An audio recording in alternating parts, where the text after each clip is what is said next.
Juan Carlos, Roberto, Jan. Gracias por haberse conectado. Vamos a esperar unos segundos mientras subo las pantallas.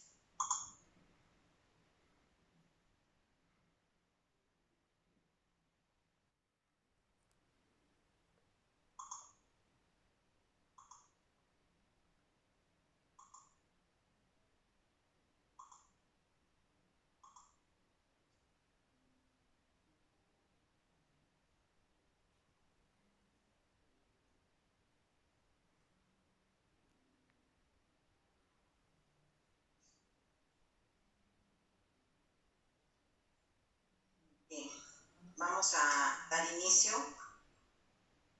a la presente charla. Quien les habla es Delira Meléndez Sánchez, la alumna del 10º ciclo de la carrera de Derecho de la Universidad Señor Cipá, y el día de hoy presentaré una charla acerca de las gracias presidenciales en el marco de la emergencia sanitaria por el COVID-19.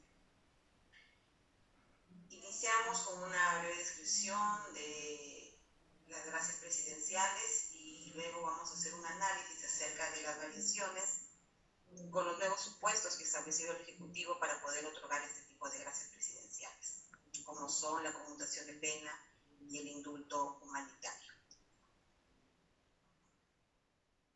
Sabemos que el artículo 1 del Código de Ejecución Penal señala que el interno goza de los mismos derechos que el ciudadano en libertad, sin más limitaciones que las impuestas por la ley y la sentencia respectiva.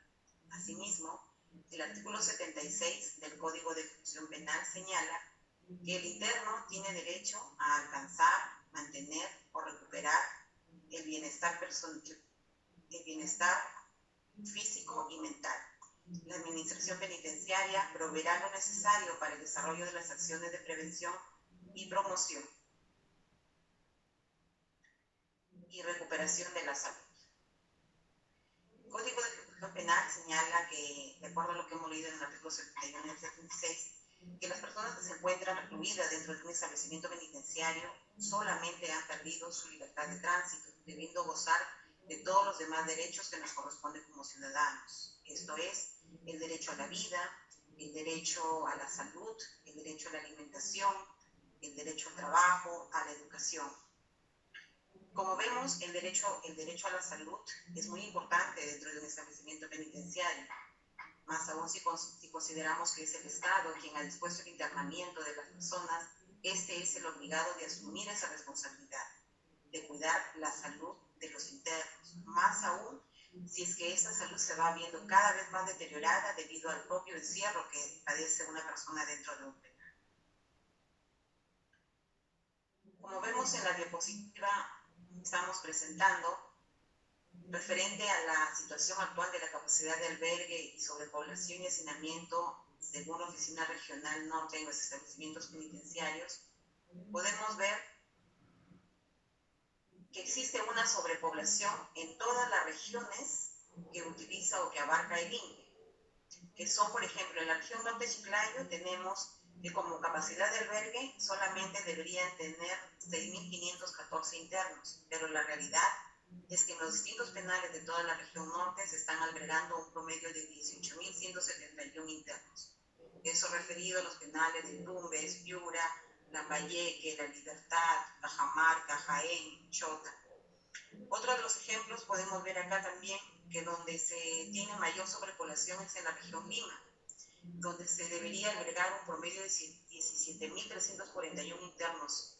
Considerando la infraestructura con la que se cuentan los diferentes penales, la realidad es que se albergan 47.018 internos, que es más del 50%. Ahora vemos también que la capacidad de albergue de un establecimiento penal es 40.177. La población actual real es 96.145. El sistema penitenciario en el Perú se encuentra en crisis no solo por la infraestructura y la falta de personal penitenciario, sino básicamente por el hacinamiento que existe. No desde ahora, sino desde hace varios años. Si bien es cierto, existen 69 establecimientos penales distribuidos en todas las regiones del INPE, como ya se determinaron cuáles son, estos deberían albergar una cantidad mucho menor que la que realmente se alberga. Esto sin considerar que dentro de algunos establecimientos penales donde se encuentran agregadas mujeres, hay muchas que se encuentran con sus niños hasta los 3 años de edad. En este año, el año 2020, es un año que se ha visto afectado por la pandemia, una pandemia que nadie imaginó que se iba a presentar. Esta pandemia con el virus denominado COVID-19, la misma que señala que el contagio, de acuerdo a la OMS, es a través de la boca, de la nariz y de los ojos, determinando que la forma de prevenir este contagio o de evitarlo es protegiéndose con una mascarilla y más aún mediante el distanciamiento social. Ese distanciamiento social dentro de un establecimiento penitenciario donde existe hacinamiento es realmente imposible. ¿Por qué? Porque existen celdas hechas solamente para albergar a 2 internos o 2 internas, donde existen un promedio de 6 a 7 internos que duermen de a 2 o inclusive internos que duermen en el piso. Entonces, esto hace imposible mantener ese distanciamiento que es básico para poder evitar el contagio del COVID-19. En función de esta situación, esto ha llamado la atención de medios de comunicación, ha llamado la atención de diversas instituciones protectoras de derechos humanos, no solamente en lo referente a los establecimientos penitenciarios en el Perú, sino en los establecimientos penitenciarios a nivel mundial. Asimismo, ha llamado la atención de nuestras autoridades, quienes de alguna manera han tenido que adecuar las políticas penitenciarias para poder reducir el hacinamiento en los penales y tratar de que esas enfermedades del COVID ataquen a la menor población penitenciaria posible. Considerando que en esos penales no solamente se encuentran personas recluidas por los delitos que han cometido, sino hay personas que también se encuentran recluidas sin aún estar sentenciadas, que están llevando su proceso dentro de un penal, quienes en muchos casos, después de estar 1 año, 2 años presos, salen absueltos. Entonces, el 11 de marzo, el Ejecutivo publica el Decreto Supremo, el 008-2020 SA, a través del cual va a declarar en emergencia sanitaria todo el territorio nacional por el plazo de 90 días, el que es posteriormente ampliado por 90 días más, a fin de que se adopten las medidas necesarias para poder enfrentar este tipo de enfermedad que es el COVID-19. Ante esta situación de salubridad y considerando el gran porcentaje de población en los penales, el Ejecutivo ha adoptado nuevas medidas para poder reducir el hacinamiento de los penales. Es así que tenemos, por ejemplo, el Decreto Legislativo 1459, que es el decreto que optimiza la aplicación de la conversión automática de la pena para personas condenadas por el delito de omisión a la asistencia familiar, la misma que debe cumplir ciertos requisitos. El Decreto Supremo 004-2020-IUS, decreto donde se establece de manera especial supuestos del proceso especial de indulto por razones humanitarias, indulto común y conmutación de pena, que es del cual nos vamos a ocupar. La ley número 31020, ley que delega en el Poder Ejecutivo la facultad de legislar en materia procesal penal y penitenciaria, a fin de establecer medidas para reducir el hacinamiento dentro de los establecimientos penitenciarios y de los centros juveniles por riesgo de contagio del virus COVID-19. Y últimamente salió el decreto legislativo número 1513, que es el decreto donde se establecen nuevas disposiciones de carácter excepcional para el deshacinamiento de establecimientos penitenciarios y centros juveniles por riesgo de contagio del virus COVID. En este decreto legislativo lo que se está estableciendo es ciertos requisitos para poder acceder, o ciertas facilidades para poder acceder a los beneficios de semilibertad, de liberación condicional, para poder acceder a conversiones de pena, en los que se trabaja a nivel de dirección del establecimiento penal junto con el Poder Judicial.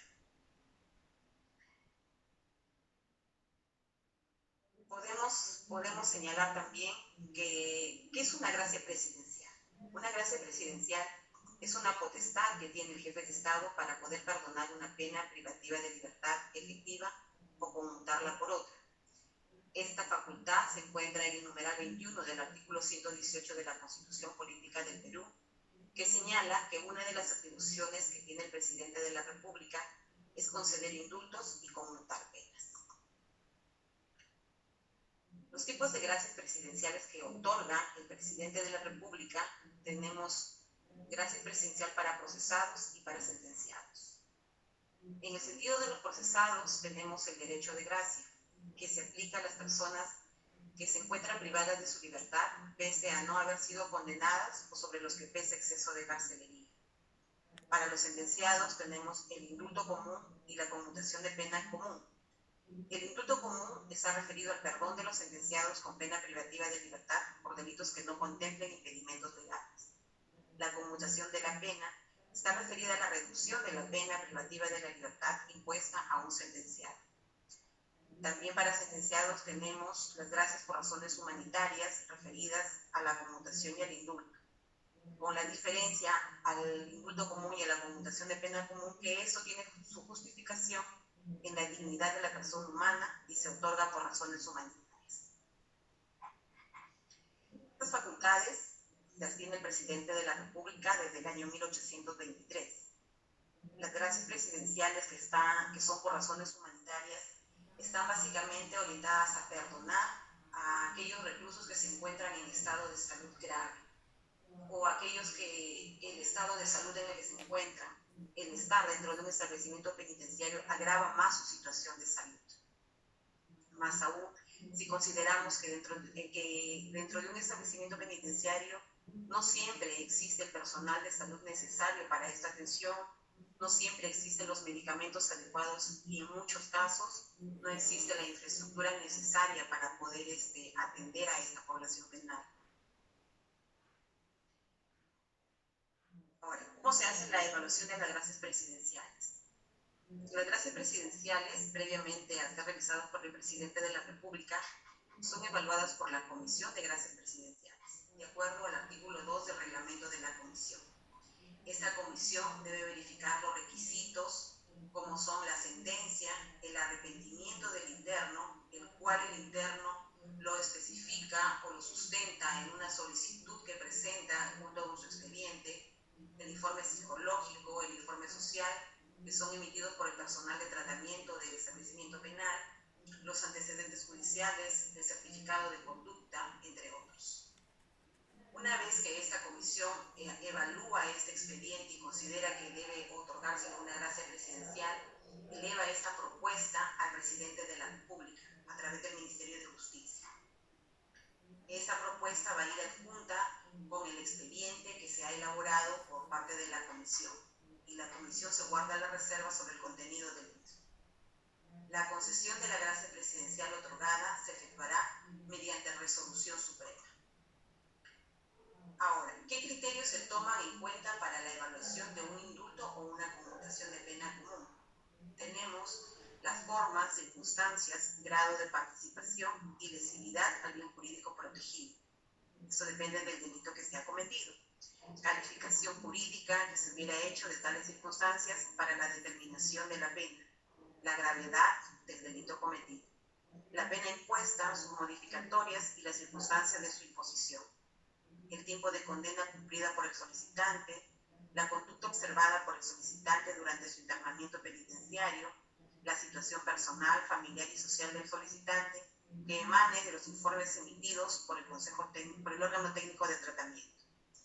En cuanto a la conducta observada por el solicitante, esta conducta está referida básicamente al comportamiento que el interno o la interna ha tenido dentro del establecimiento penitenciario desde su ingreso hasta el día que se hace su evaluación, verificando si es que se ha comportado o ha sabido llevar bien su pena, digamos, dentro del establecimiento penal.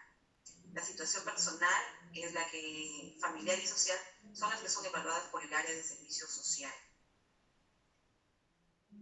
También vemos los criterios a tomar en cuenta para la evaluación del indulto o conmutación de la pena por razones humanitarias. Tenemos los que padecen enfermedades terminales, los que padecen enfermedades no terminales graves que se encuentran en etapa avanzada, progresiva, degenerativa e incurable, y las condiciones carcelarias que pongan en riesgo su vida, salud e integridad. Y otro de los requisitos o los criterios a tomar en cuenta son los afectados por trastornos mentales crónicos, irreversibles y degenerativos, y además que las condiciones carcelarias puedan colocar en grave riesgo su vida, salud e integridad. Los criterios de evaluación en los últimos años han conseguido que las personas beneficiadas por las gracias presidenciales sean casi nulas en realidad. Si bien en una norma que está orientada a los sentenciados, no todos los sentenciados pueden ser favorecidos porque existen ciertas restricciones legales por el tipo de delitos que hayan cometido o la reincidencia, estas también son prohibidas porque estas se prohíben para conceder a aquellos internos o penados que están sentenciados por delitos graves. El indulto humanitario significa el perdón de una condena, deja sin efecto una sentencia con calidad de cosa juzgada y se orienta básicamente a internos que padecen enfermedades crónicas.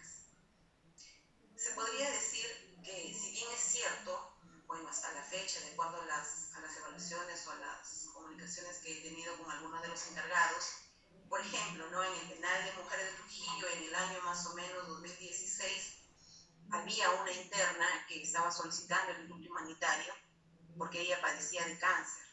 El expediente se presenta en el 2015, más o menos a finales del 2015, pero era tan engorroso el trámite que llegó diciembre del 2016, jamás se tuvo una respuesta a ese expediente, pero sin embargo la interna llegó a fallecer dentro del establecimiento penitenciario.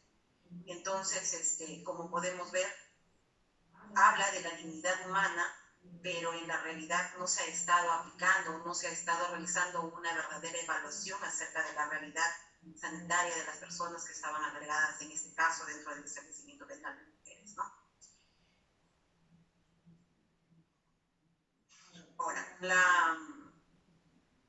en cuanto, debido a la emergencia sanitaria por el COVID-19, como ya se dijo anteriormente, el Ejecutivo decreta un decreto supremo, valga la redundancia, el 004-2020 donde especifica supuestos especiales para la evaluación y la recomendación de las gracias presidenciales en el marco de la emergencia sanitaria por el COVID-19. Este decreto, en su artículo 3º, señala cuáles son los supuestos del procedimiento especial de indulto común y conmutación de pena para internos o internas sentenciadas. Este beneficio, digámoslo así, ha sido otorgado para madres, para aquellas internas que son madres y que permanezcan con su niño o niña en el establecimiento penitenciario, considerando que los niños dentro de un penal pueden estar hasta los 3 años. Para internas en estado de gestación, para internos e internas cuya condena efectiva o redimida se cumple en los próximos 6 meses, para internos e internas que se les haya impuesto una pena efectiva no mayor a 4 años, para internos mayores de 60 años, con la salvedad de que, si bien es cierto, están dentro de estos supuestos, deben cumplir ciertos requisitos, como es tener la condición de primario, no registrar condenas por otros delitos y o no registrar medidas de detención a nivel nacional, no contar con prohibición legal expresa. En mérito de estos supuestos, contamos con un promedio de 165 internas, que son madres y que se encuentran con niños menores de 3 años dentro del establecimiento que estarían cumpliendo los supuestos que se establecen en este caso en el literal A. También podríamos estar hablando que se podría beneficiar a 5.893 internos que tienen penas menores a 4 años y a 4.761 internos que son internos con edad mayor a los 60 años. Pero debemos tener en cuenta que no todos los internos que cumplen en los supuestos cumplen los requisitos que se han especificado. Por ejemplo, ¿no? Para los internos que tienen penas de menores de 4 años y que son mayores de 60 años, que están especificados en los literales C y D del artículo 3, no proceden las recomendaciones de gracias presidenciales si estos han sido sentenciados por cualquiera de los delitos contemplados en la parte especial del Código Penal y de las leyes especiales, como por ejemplo delitos contra la vida, el cuerpo y la salud, homicidio, parricidio, feminicidio, entre otros, delitos contra la seguridad pública, delitos contra la administración pública, delitos contra el patrimonio, delitos contra la familia, que tiene su ley especial, delitos contra la tranquilidad pública, el terrorismo, delitos cometidos contra la mujer o integrante del grupo familiar, delitos contra la libertad, como el secuestro o la trata, delitos contra la humanidad, genocidio, financiamiento al terrorismo, lavado de activos y delito contra los poderes del Estado. Esos serían los delitos que serían la excepción para poder otorgarles la gracia presidencial que hemos referido. En cuanto a los supuestos para otorgar los indultos por razones humanitarios, se han considerado a aquellos internos o internas que padecen de otras enfermedades crónicas que, teniendo en cuenta las condiciones penitenciarias, se consideran vulnerables al contagio de COVID-19, y aquellos que padecen alguna enfermedad crónica en esa etapa avanzada que aumenta el riesgo de infección por COVID-19 y el desarrollo de complicaciones.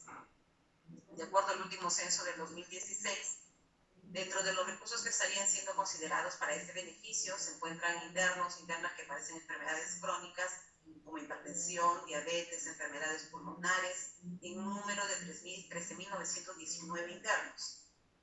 Internos que padecen TBC, ITS, VIH, SIDA, tenemos un promedio de 4.271 internos que sufren de estas enfermedades y otras enfermedades como cáncer, hepatitis, y cuya permanencia dentro del EPA haga más riesgoso su estado de salud debido a la escasez de medicamentos o a la atención que necesita, se contaba con un número de 3.117 internos. En cuanto a los indultos humanitarios, la norma no pone impedimento legal y esta gracia presidencial está orientada básicamente a proteger la dignidad de la persona cuando ésta se encuentra en un estado grave de salud dentro de un establecimiento penal, porque su encierro no tiene mayor sentido. Pero este análisis para poder otorgar este indulto humanitario debe ser más exhaustivo su evaluación, toda vez que no hace mucho hemos visto, por ejemplo, en el penal de Trujillo que salió por las noticias, el hecho de que se habían estado fraguando los informes médicos que lanzaba el médico básicamente de ese establecimiento penal. Entonces, por eso es que la comisión debe tener bastante cuidado al otorgamiento de estas gracias presidenciales. En esta evaluación de gracias presidenciales, como ya se mencionó anteriormente, es la encargada de hacer la evaluación de la Comisión de Gracias Presidenciales.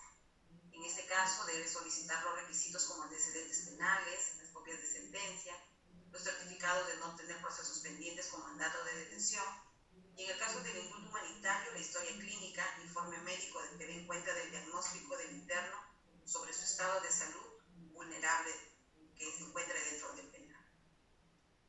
El decreto supremo 004 es modificado posteriormente como 005-2020 IUS, en el que otorga nuevas facultades a la Comisión de Gracias Presidenciales, en el sentido que ésta puede evaluar y o decidir la pertinencia de suplir o prescindir de cualquier documento considerado dentro de los procedimientos especiales. Es lo que decía anteriormente, ¿no? ¿Por qué la comisión debe tener bastante cuidado? Porque por el mismo momento que se estaba viviendo era difícil la situación de poder remitir los expedientes en físico. Entonces todo se hacía a través del internet o de las redes sociales. Entonces eso significaba que los documentos podrían ser variados, modificados, fraguados, y podría conllevar a otorgar beneficios o gracias presidenciales a quienes no lo merecían realmente. Hasta la fecha, la terminaria podemos evaluar, de acuerdo a las estadísticas de evaluación conforme a los decretos supremos que se han emitido que otorgan las gracias presidenciales, que se han otorgado conmutaciones de pena en número de 236. Indultos comunes se han otorgado 8, indultos humanitarios se han otorgado 10, hasta el momento de esta charla, ¿no? Entonces, como conclusiones, podemos ver que el Decreto Supremo 004-2020 IUS lo que está buscando es reducir el hacinamiento.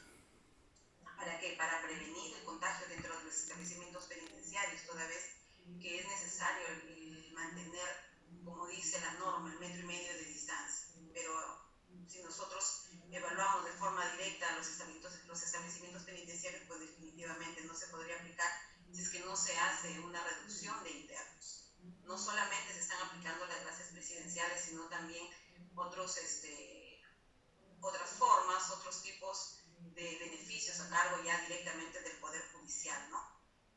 Entonces, debemos también tener en cuenta que el hacinamiento no solamente está conllevando al contagio de lo que es el COVID-19, sino también está conllevando a que las personas sufran dentro de ese establecimiento otro tipo de enfermedades, ¿no? Que lo que más se observa dentro de los penales es la TBC o el contagio que hay acerca de las enfermedades del VIH-Sida.